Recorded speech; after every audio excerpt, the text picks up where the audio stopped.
There's three really common misconceptions that I come across quite often when I'm running clinics.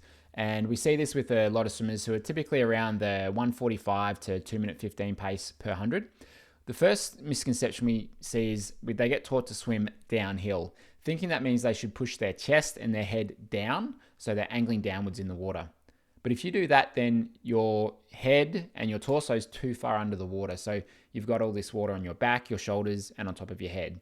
A better position, and where you'll see the best freestylers in the world sitting, is with the top of their head just above the surface and some of their back and shoulder muscles out of the water as well. So don't push yourself too deep where you're submerging your upper body. You should have some of that at and above the surface of the water. The second one is high elbow recovery. Now, this should be taken as having your elbow pointing mostly to the sky instead of behind you. So high elbow is elbow pointing up, not behind you. But people misinterpret that as high elbow, meaning the elbow needs to be literally high in the air.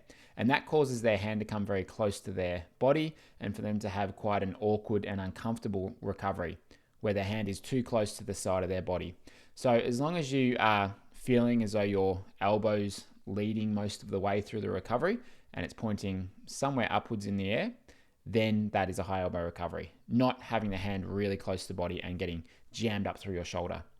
The third one is reaching long. Sometimes we'll see swimmers overreaching above the water where their elbow is the first thing to land instead of their fingers. Instead, we want to have our fingertips enter the water first with our elbow up, then we will straighten and reach forwards underneath the surface of the water. So while we do want to swim long, don't overreach before you've entered.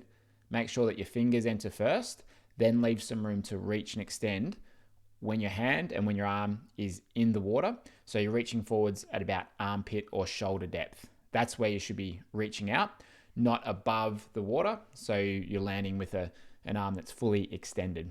So there are three very common misconceptions that I come across when I'm coaching swimmers. If you'd like to get the rest of these and some of the ways we go about changing and improving them, check out our Effortless Swimming membership. We have thousands of swimmers in there who are improving their technique, helping them swim faster and more efficiently each day. Thanks for watching. See you next week.